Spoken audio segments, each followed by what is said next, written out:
Putra dari kelompok 5 Ekonomi Mikro.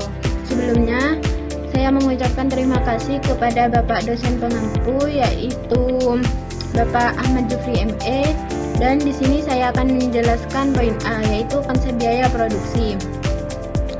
Biaya produksi adalah seluruh pengorbanan ekonomi yang dikeluarkan perusahaan untuk menghasilkan barang atau jasa. Pengorbanan ini tidak hanya berupa uang, tetapi juga bisa berupa kesempatan yang hilang. Kenapa penting? Karena biaya menentukan harga jual, keuntungan, jumlah produksi yang optimal. Biaya eksplisit. Pengeluaran nyata yang dikeluarkan perusahaan secara langsung. Contoh, upah karyawan, pembelian bahan baku, biaya sewa gedung, tagihan listrik. Dan biaya implisit, biaya peluang dari sumber daya milik sendiri yang digunakan.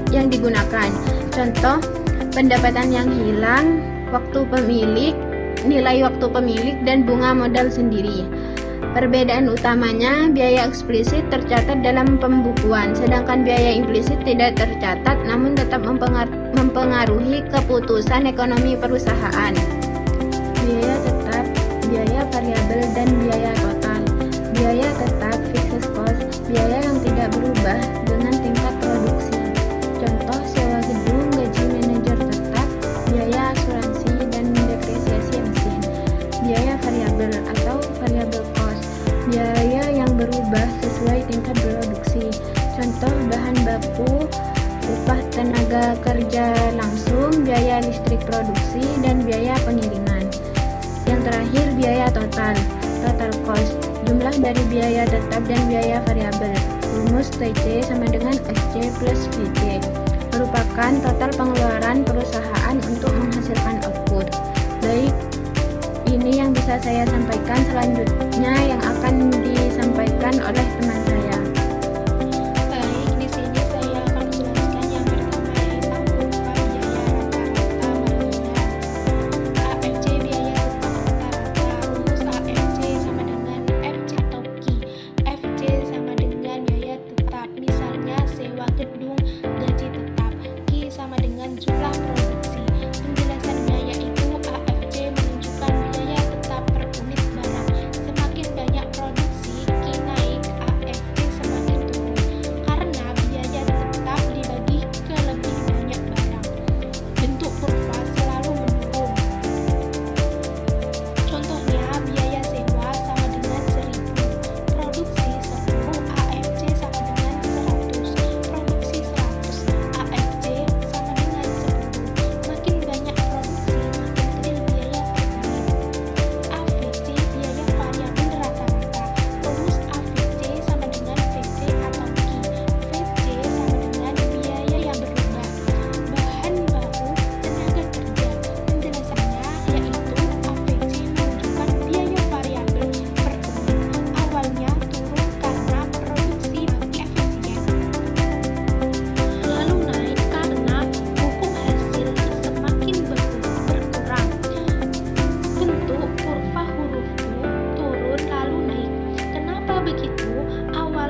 Assalamualaikum warahmatullahi wabarakatuh. Di sini saya akan melanjutkan pemaparan materi dari teman saya, yaitu tentang kurva LRAC, sang kurva amplop atau envelope kurva long run average cost LRAC menunjukkan biaya rata-rata terendah untuk membuat tingkat output ketika perusahaan dapat mengubah ukuran pabriknya.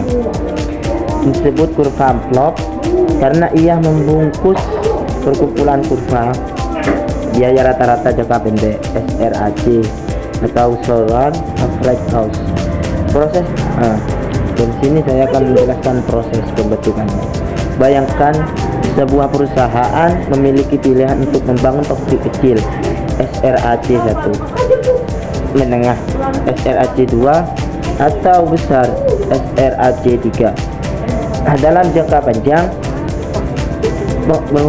pengusaha akan memilih titik-titik pada kurva SRAC yang memberikan biaya terendah untuk output yang diinginkan. Visualisasi SRAC terbentuk dari garis singgung hanging bagian bawah dari sebuah kurva SRAC yang mungkin ada. 2. Skala ekonomis dan skala tidak ekonomis. Ini adalah fenomena yang menjelaskan mengapa kurva LRAC biasanya berbentuk huruf U yang lebar. A. Skala ekonomis of scale terjadi ketika peningkatan skala produksi menyebabkan penurunan biaya rata-rata per unit. Penyebab spesialisasi tenaga kerja, pengguna mesin dan canggih, diskon pembelian bahan baku atau jumlah besar bulk buying.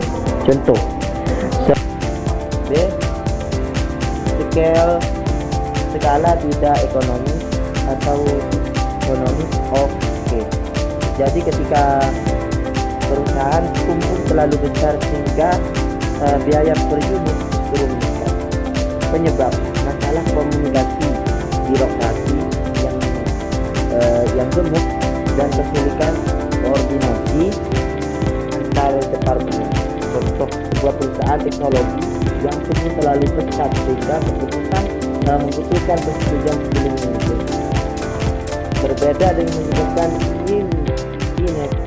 inefisiensi waktu dan bisa dan biaya operasional yang membesar. Juga skala efisiensi minimum, scale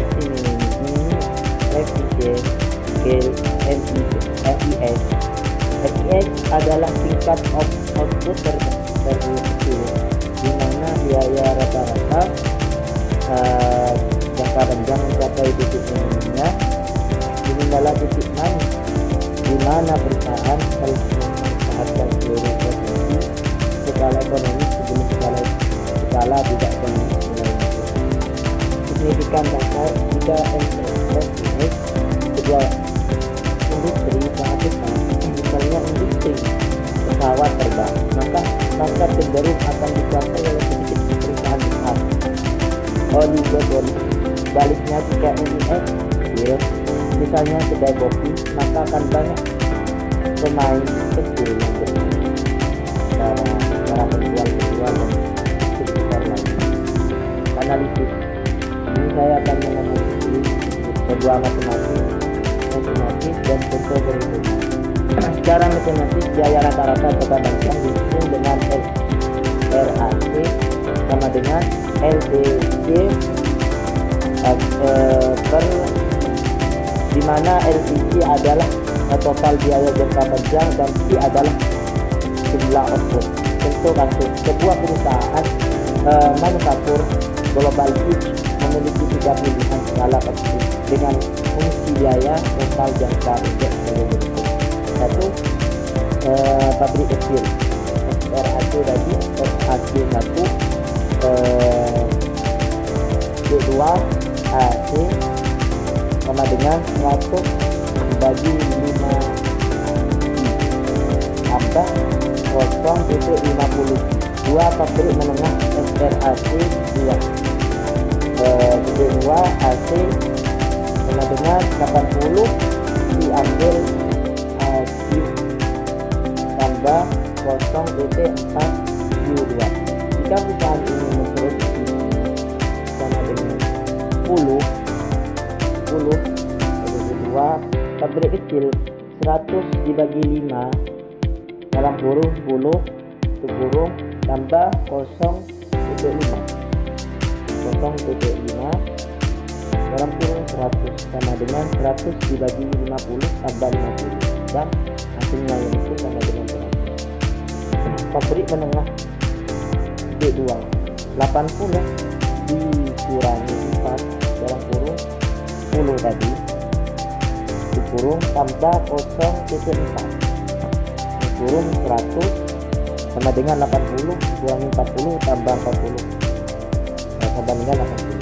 Keputusan jangka panjang perusahaan akan memilih membangun pabrik menengah karena menghasilkan biaya per unit yang lebih efektif 80 PS 100 untuk target produksi. Dan di sini ingin disimpulkan perusahaan yang cerdas tidak hanya fokus pada peningkatan produksi, melainkan juga memantau posisi mereka di kurva LRAC. Tujuannya adalah berhenti melakukan ekspansi tepat untuk mencapai area skala tidak ekonomis guna menjaga keunggulan kompetitif harga di pasar. Dan dari kami